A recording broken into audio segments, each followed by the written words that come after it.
하나님 말씀 창세기 16장 1절에서 10절까지 그리고 17장 1절만 읽도록 하겠습니다. 제가 먼저 16장 1절의 말씀을 읽겠습니다. 아브라함의 아내 사레는 아이를 낳지 못했습니다. 사레에게는 하갈이라고 하는 이집트인 요종이 있었습니다. 사레가 아브라함에게 말했습니다. 여호와께서는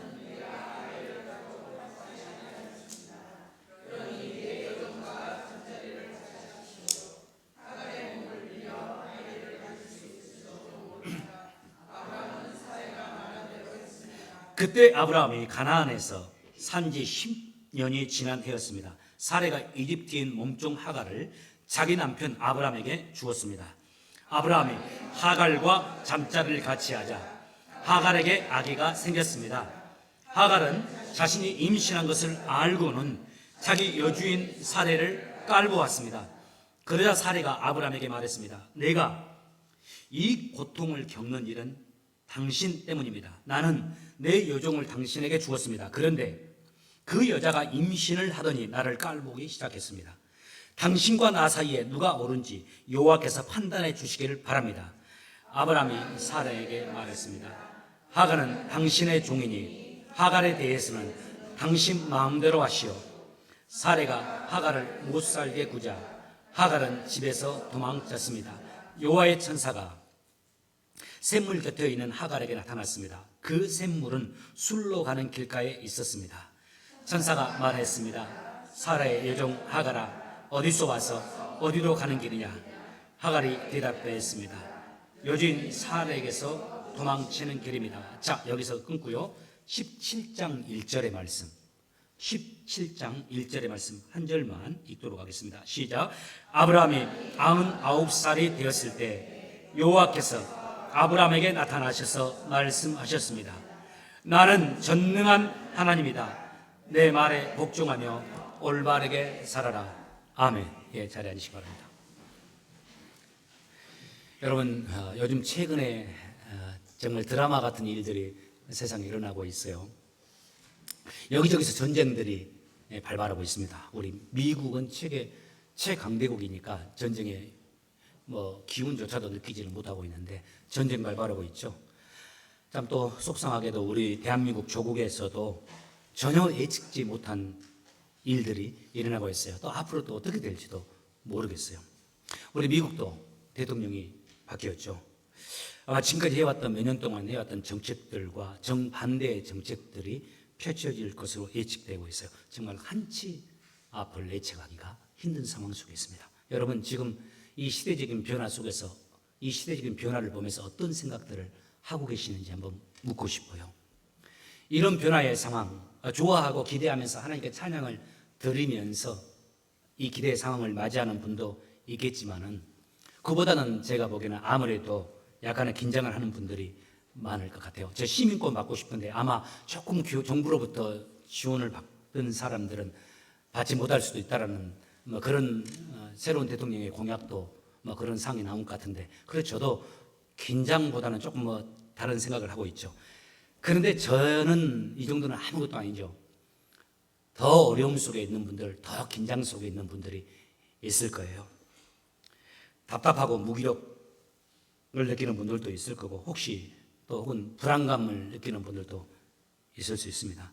저는 하나님의 자녀들인 우리들에게 이 세상을 살아감에 있어서 이런 때가 가장 중요하다고 생각해요. 내 뜻대로 잘 안 될 때요.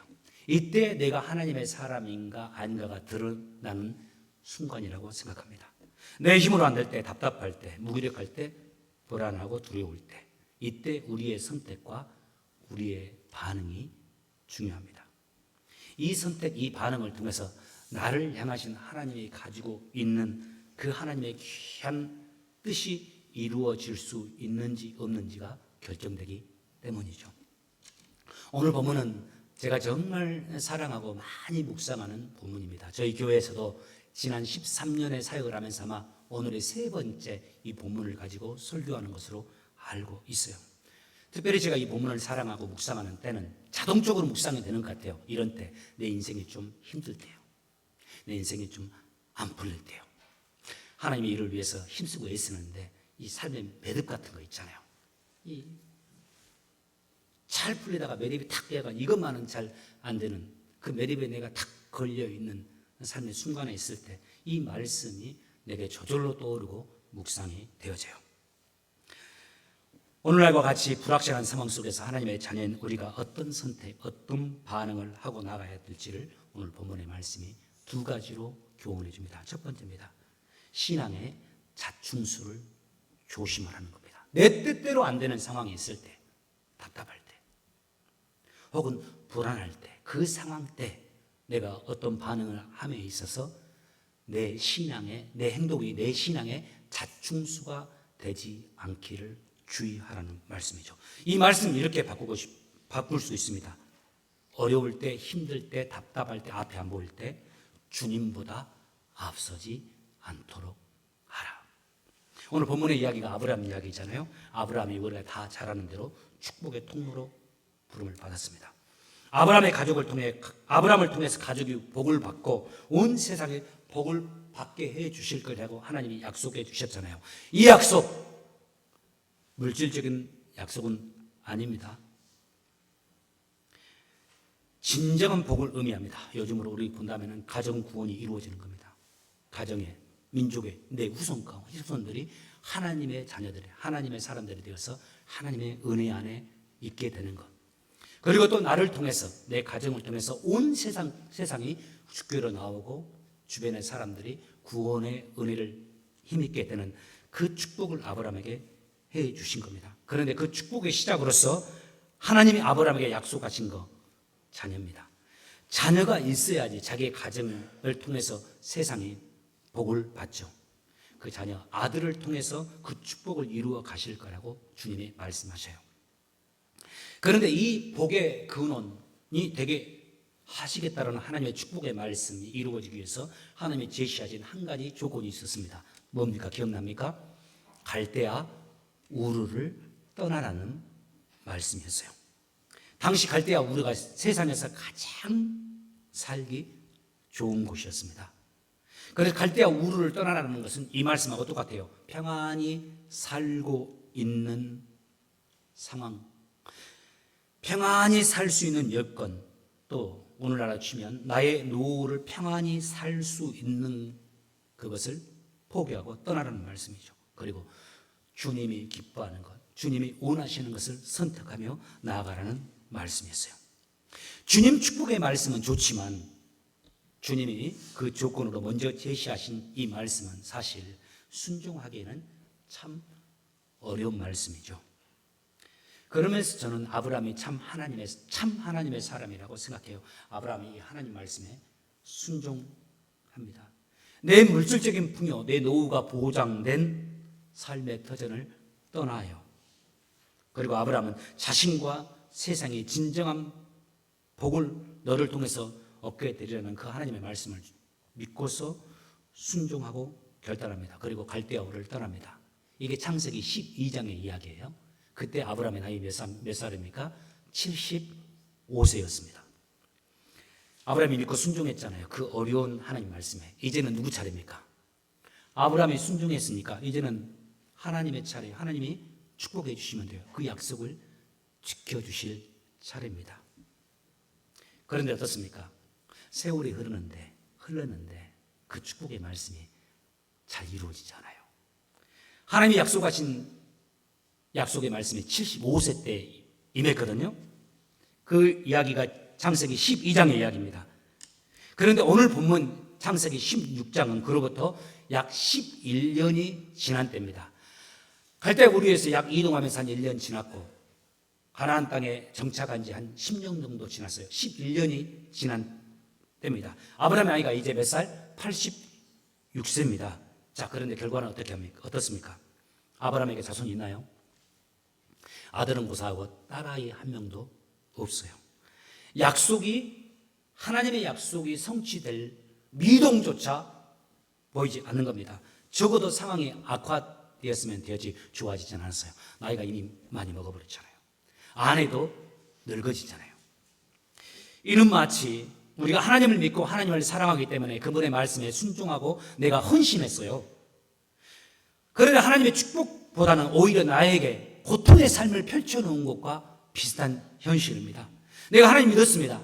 하나님 나라 위해서 내 삶을 드리고 목회하고 헌신하며 살았습니다. 그런데 내 삶에 궁핍함이 있고 내 삶에 어려움이 있어요. 내가 하나님 나라와 영광을 위해서 힘들고 어려운 상황 속에서 헌신하면서 살았어요. 그런데 내 삶에 고통스러운 일들이 가중되면서 힘든 현실이 펼쳐지는 겁니다. 우리 가운데요. 자, 이런 현실을 보면서 아브라함은 어떤 마음을 가졌을까요? 11년이 지났거든요. 아들 주시면 되잖아요.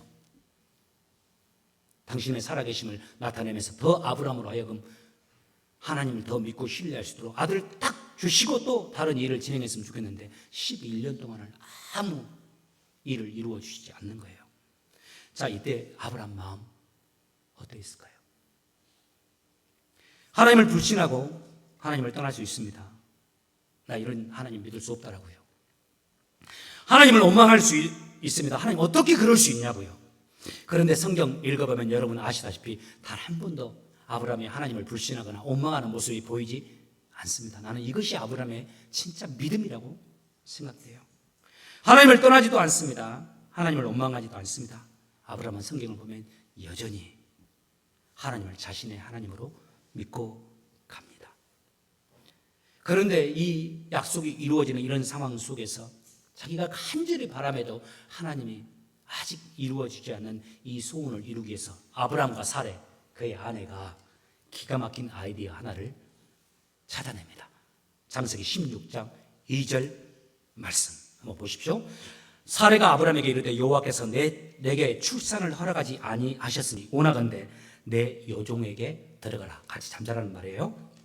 내가 혹 그로 말미암아 자녀를 얻을까 하노라 하매 아브라함에게 사레 와이프인 사레가 내 여종 하갈과 잠을 같이 자서 그 하갈을 통해서 임신이 되면 내가 내 아이로 취하면 되니까 그렇게 해달라고 합니다. 아브라함이 뭐라고 합니까?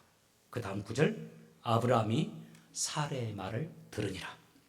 아브라함의 아내 사레가 그 여종 애굽 사람 하갈을 데려다가 그 남편 아브라함에게 첩으로 준 때는 아브라함이 가나안 땅에 거주한 지 10년 후였더라. 자신의 종인 하갈을 통해서 아이를 얻고 싶어 하는 아이디어를 낸 거예요. 그리고 아브라함이 아내 사레의 말에 순종합니다. 그리고 그 결과가 4절에 나와요. 아브라함이 하갈과 잠자리를 같이 하자. 4절 하갈에게 아이가 생겼습니다. 하갈은 자신이 임신한 것을 알고는 참 이 부분이 뼈아픈 말이에요. 자기 여주인 사레를 깔고 왔습니다. 자, 여러분이 사레였으면 주인이었으면 기분이 어땠을까요? 자, 여러분이 사레가 아니라 하갈이었으면 임신했을 때 어떻게 대하겠습니까? 주인님 고맙습니다. 할 수 있을까요? 사레의 소원대로 아브라함의 소원대로 하갈이 임신을 했어요. 할렐루야죠. 그런데 예상 밖의 일이 벌어지잖아요. 이때부터 그 집에 불행이 시작됩니다. 임신한 하갈이 사라를 무시하고 깔보기 시작해요. 그 종이. 아직 아이를 낳은 것도 아니잖아요. 그리고 또 아들이 딸인지도 모르는 상황입니다. 그런데 자신의 몸종인 하갈이 사례를 무시하고 깔보고 있는 겁니다. 우리가 다 알 겁니다. 성경을 읽어서 아니까요. 이 집안의 비극이 여기서 끝나지 않습니다. 우리가 잘 아는 대로 이스마엘과 하갈은 아브라함과 사라 사이에서 두고두고 근심거리가 되어져요. 그 가정에 불화가 끊이지 않고 일어납니다. 암투가 벌어집니다. 그리고 오늘날 중동 지역을 중심으로 해서 일어나고 있는 여러 사건과 전쟁의 원인으로 지목되는 것이 오늘 본문의 사건에서 기인했다고 학자들이 보아요. 이 실수에서요. 여기서 우리가 한 가지 하나님의 사람들이 교훈을 얻을 필요 있습니다. 하나님의 자녀들이 인간적인 판단으로 어떤 일을 진행하면 그것이 우리 신앙에 우리에게 자충수가 될 수 있다는 겁니다. 내 짧은 머리의 지식으로 결정한 행동이 결국에는 가서는 나를 힘들고 불리하게 만들고 나를 초라하고 어렵게 만들 수도 있다는 사실. 그런데 여러분, 신기한 것은요, 내 아이디어로 내 생각대로 하나님보다 앞서서 어떤 일을 결정하고 행하다 보면 대체적으로 처음에는 그 결과가 좋다라는 사실입니다. 그래서 그 결과를 보고 기뻐할 수 있습니다. 기쁩니다. 마치 하갈을 통해서 기다렸던 아들 이스마엘을 보고서 처음에 좋았던 것처럼. 그러나 아직 모르고 있는 거죠. 그것이 자신에게 얼마나 큰, 자신을 힘들게 하는 자충수가 되고 있다는 사실을 모르는 거예요. 앞으로 멀지 않아서 그것이 부메랑이 되어가지고 자신에게 다가온다는 사실을 모르는 거죠. 우리 사자성어로 이럴 때 자승자박이라고 그래요. 여러분, 하나님의 자녀로서 이 땅의 삶을 살아갈 때, 내 뜻대로 잘 안 될 때, 내가 하나님을 잘 섬기고 열심히 하나님의 번신하며 살아왔음에도 불구하고 내 삶의 매듭이 풀리지 않고 더 힘든 상황이 펼쳐질 때, 그래서 내 미래가 불확실하고 답답할 때, 그때 우리가 한 가지 주의해야 합니다. 바로 하나님보다 앞서지 않는 겁니다. 내 짧은 지혜로 행하지 않는 겁니다. 신앙의 자충수를 조심하는 겁니다. 두 번째, 이때 또 우리가 하나님 앞에 가져야 될 자세. 내 삶이 힘들고 어려울 때, 내 삶이 열리지 않을 때, 앞이 안 보이고 불안할 때, 두 번째 우리에게 주신 말씀, 그때 전능하신 하나님을 믿는 겁니다. 그리고 더 바른 길을 가는 거예요. 창세기 17장 1절을 한번 같이 보도록 하겠습니다. 창세기 17장 1절의 말씀 같이 한번 읽겠습니다. 시작. 아브라함이 99세 때 여호와께서 아브라함에게 나타나서 그에게 이르시되 나는 전능한 하나님이라 라고, 너는 내 앞에서 행하여 완전하라. 어떤 상황에도 하나님을 믿는 겁니다. 답답한 상황 속에서 전능하심을 믿는 겁니다. 그리고 어려울수록 더 주님 앞에 완전하게, 더 주님의 기뻐하는 모습으로 행하는 겁니다. 앞이 안 보이니까, 힘드니까, 답답하니까 그때 사람들의 모습 많은 경우 어떻습니까? 신경질적으로 변하잖아요. 사람들 공격하기 쉽잖아요. 영적 평정심 잃어버리잖아요. 감정적으로 행동하잖아요. 아니요. 그럴 때일수록 더 하나님 앞에 서보는 겁니다. 그리고 하나님이 원하시는 모습으로 더 애쓰는 겁니다. 이전에도 주님 사랑했지만 더 주님 사랑하면서 그 시기를 보내는 겁니다. 이전에도 기도 많이 했지만 더 기도 많이 하면서 하나님을 의지하는 겁니다. 이전에도 헌신했지만 더 많이 헌신하면서 하나님 앞에 가까이 나가는 겁니다. 창세기 16장과 17장 사이에 성경에는 기록되지 않았지만 13년의 세월이 지났어요. 창세기 12장과 16장 사이에는 11년, 그리고 16장과 17장, 이 짧은 한 장 차이지만 13년의 세월이 지났어요. 이 13년의 기간 동안 아브라함의 가정은 참 힘든 과정을 겪었습니다. 저는 아브라함의 생애 가운데 창세기 16장과 17장의 이 13년의 세월이 가장 힘든 시간대였을 거라고 생각해요. 왜요? 가정이 너무 힘든 상황이 되어버렸잖아요. 성경을 보면 이 13년의 세월 동안 하나님이 아브라함의 인생에 나타나질 않아요. 하나님이 침묵하시는 시간이었습니다. 가정의 웃음이 사라져버렸어요. 이제 가정이 엉망이 되어버린 겁니다.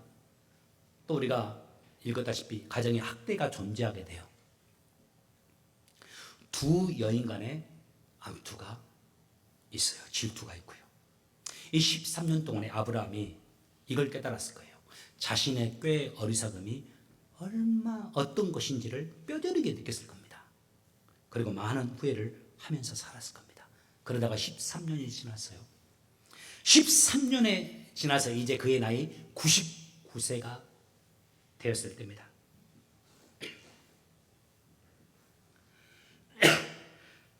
13년의 세월이 지나고 아브라함의 나이 99세가 되었을 때 13년 만에 하나님이 나타나셔서 오늘 17장 1절에서 이렇게 말씀해요. 아브라함아. 먼저 당신에 대해서 말합니다. 나는 전능한 하나님이라. 내 앞에서 완전하게 행하라. 저는 오늘 이 17장 1절의 말씀을 저희들이 이 땅을 살아가면서 꼭 기억했으면 좋겠어요. 13년 만에 나타나신 하나님께서 아브라함에게 단도직입적으로 다른 말씀 안 하시고 하신 말씀, 나는 전능한 하나님이다. 여러분, 이 단어를 제가 몇 번 말했을 겁니다. 엘로힘과 엘샤다이, 이 단어요. 히브리어로 전능하신 하나님을 나타낼 때, 전능하신 하나님을 표현할 때 가장 많이 나오는 단어, 무슨 단어입니까? 엘로힘이라는 단어입니다.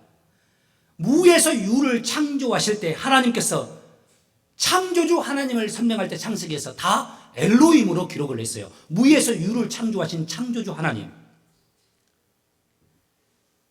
그런데 전능하신 하나님이라는 뜻을 가지고 있는 또 다른 단어가 하나가 엘샤다이라는 단어입니다. 엘로힘이라는 단어보다 엘샤다이는 한 단계 더 진전된 전능하신 하나님의 의미를 갖고 있어요. 무에서 유를 창조하시는 하나님을 나타낼 때 엘로힘이라면 엘샤다이는 역시 전능하신 하나님인데 인간 역사에 개입하셔서 당신의 뜻을 이루어 가시는 것을 나타낼 때 하나님의 엘로힘이라는 단어가 아니라 성경에서는 엘샤다이라는 단어를 사용해요. 하나님이 아브라함에게 하시는 말씀이 나는 엘로힘이라는 단어를 써도 되지만 하나님이 나는 엘샤다이 하나님이라고 말해요. 너의 삶 속에서 개입해서 어떤 중대한 역사를 이루어 가시라는 하나님심을 가르쳐주는 겁니다. 하시는 말씀 뭘까요? 아브라함아, 지금부터 이 사실 명심해라. 나는 너의 삶 속에 개입해서 하나님이 내가 원하는 것을 이루어가는 엘샤다이 하나님입니다. 네가 아무리 나이가 들고 연약해져도 많은 세월이 지났다 할지라도 그 세월이 의미 없이 흐르는 것이 아니라 내가 너의 삶 가운데, 너의 역사 가운데 함께하면서 내 뜻을 이루어가고 있다는 것. 그래서 불가능해 보여도 나는 내 약속을 너에게 이루어주는 하나님이라고 말씀하고 있는 거죠. 여러분, 이 말씀을 믿는 우리가 되길 바랍니다. 이 엘샤다이 하나님을 나의 하나님으로 믿을 수 있는 우리가 되길 바라요. 지금 하나님께서 나의 역사에 개입하셔서 역사하고 계시다는 사실, 여러분 우리 과거를 돌아보십시오. 아마 여기 계신 분들 다 100% 하나님이 내 과거의 역사에 걸음걸음마다 인도하시면서 내 걸음을 인도해 주시고 역사해 주시다는 것 다 여러분 아멘 할 겁니다. 그런데 여러분 과거를 돌아보세요. 그때 개인 순간순간 어려웠을 때 우리가 그때 어땠나요? 그 엘사다이 하나님으로 잘 믿어졌나요? 하나님이 정말 도와주실까? 하나님 내게 역사해 주실까? 이런 마음 가졌잖아요. 그런데 돌아보고 나면 하나님이 다 이렇게 해주셨어요. 하나님이 도와주셨어요. 하나님이 역사해 주셨어요. 엘사다이 하나님이었어요. 이렇게 말을 하죠. 사람은 그런데 과거를 보면서 그렇게 말하지만 또 미래에도 해주실 거예요. 이 말은 다 믿어요. 근데 문제는 뭡니까? 현재 나의 삶에도, 이 어려운 삶에도 하나님이 나와 함께 하시면서 엘사다이 하나님으로 내 역사에 개입하시면서 내 역사를 써나가고 계시다는 그 사실에 대해서는 힘들어하는 거예요. 여러분, 이 사실을 믿고 엘사다이 하나님을 믿고 살아갈 수 있는 저희들 되기를 바랍니다. 가족 구원 힘들죠. 내 삶에 오랫동안 이루어지지 않는, 나를 힘들게 하는 어떤 삶의 매듭과 같은 거, 이거 풀리지 않을 것 같죠. 때가 되면 엘사다이 하나님께서 역사하셔서 그것들을 이루어 주실 것을 믿고 사랑하는 그 믿음이 우리에게 필요해요. 그런데 이를 위해서 전능하신 하나님을 믿어라. 나의 전능하신 하나님을, 내가 전능하신 하나님됨을 믿고 살아라 하시면서 그렇게 전능하신 하나님의 능력으로 우리를 구해 주시고 인도해 주실 것이라고 약속하시면서 아브라함에게, 우리에게 한 가지 더불어서 하신 말씀이 하나 있어요. 그 뒷부분이 뭡니까? 나는 전능한 하나님이다. 그 다음에 뭡니까? 너는 내 앞에서 행하여 완전하라. 이 완전하라는 단어가 히브리어로 타임이라는 단어거든요. 기억하기 좋을 것 같아요. 타임, 완전하다. 완전히 흠이 없는 그 상태를 나타낼 때 이 타임을 쓰는 것은 아닙니다.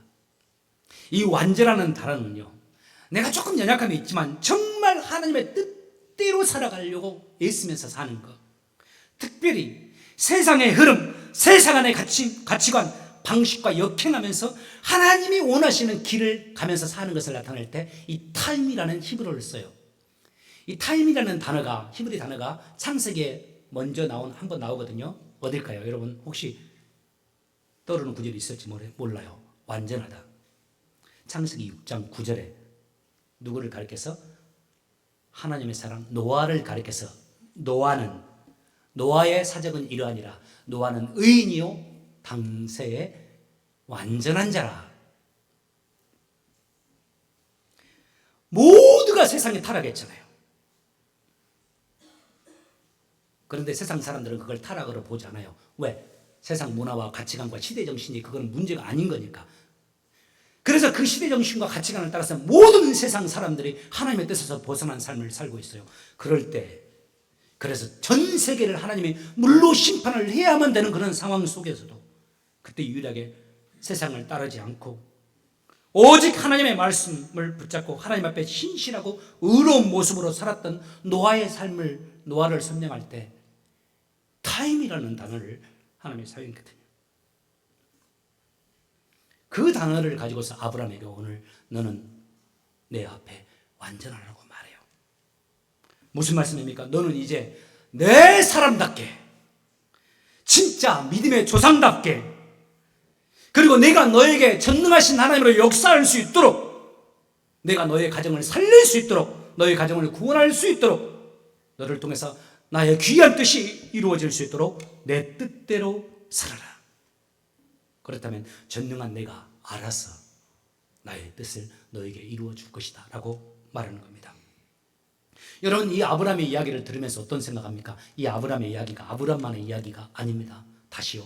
이 아브라함의 이야기가 아브라함만의 이야기가 아닙니다. 저와 여러분의 이야기이기도 합니다. 우리가 신앙인이 되었다고 해서, 우리가 진심으로 아브라함처럼 주님을 믿고 따른다고 해서 내 인생에 내가 원하는 대로만 척척척척 바로바로 열리는 것은 아닙니다.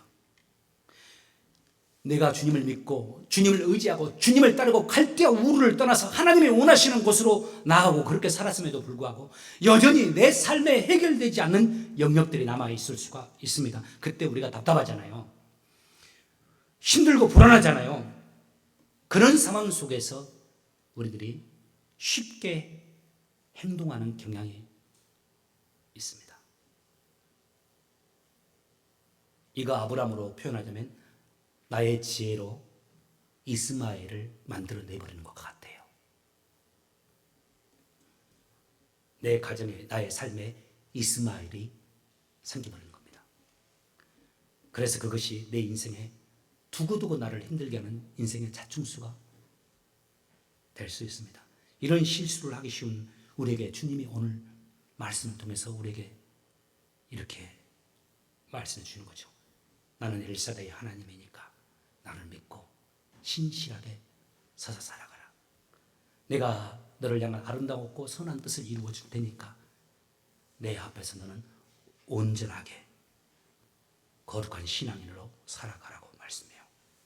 특별히 여기서 우리가 좋아하는 구절 두 단어가 나옵니다. 영어로 before me, 내 앞에서 완전하라. 무슨 말씀입니까? 하나님은 내게 보이지 않지만 하나님이 지금 나와 함께 하심을 보고 계심을 믿으면서 그분 앞에서 그분의 뜻에 따라 살아가라는 겁니다. 이 내 앞에서라는 단어에 큰 감동을 받고 인생의 좌우명으로 삼고 살아가는 사람이 있어요. 여러분에게 2번인가 소개했던 것 같은데 아시죠? 우리 장로교를 세우는 데 있어서 헌신했던 사람 존 칼빈입니다. 그가 이 before me, 내 앞에서라는 이 단어를, 이 부분을 읽다가 큰 감동을 받고 은혜를 받았어요. 그리고 그 인생의 모토로 삼고 살았습니다. 그가 살았던 시대에 사용했던 단어가 라틴어였으니까 그가 내 앞에서 before me라는 이 단어를 라틴어로 만들어서 사람들에게 도전을 주었죠. 우리가 잘 아는 단어 뭡니까? 코람 데오라는 단어입니다. 코람이 비포예요. 앞에서라는 거고 데오가 하나님을 말해요. 하나님 앞에서 살아가는 것. 간절히 소망합니다. 우리도 하나님을 믿고 코람데오의 삶을 살았으면 좋겠어요.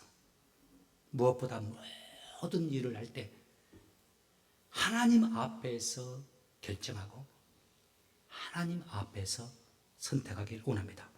직업을 선택할 때도,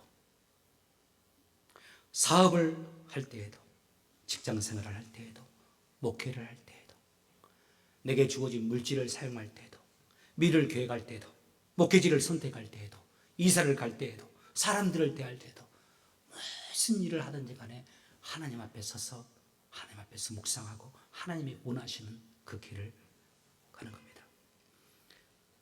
코람데오의 삶을 살아가는 아브라함을 하나님이 축복해 주셨습니다. 그의 가정의 구원의 역사를 베풀어 주셨고, 그의 가정과 가문을 통해서 온 세상을 구원하는 예수님을 보내사 온 세상을 구원해 주셨어요. 저와 여러분에게도 이 은혜가 함께하길 바랍니다. 특별히 조금 힘들고 어려운 분들 계시죠?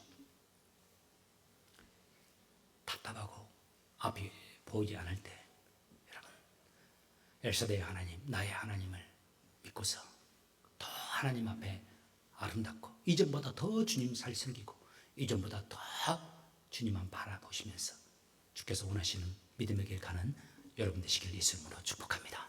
기도하겠습니다. 주님, 저희들 지혜를 의지하며 살지 않길 원합니다.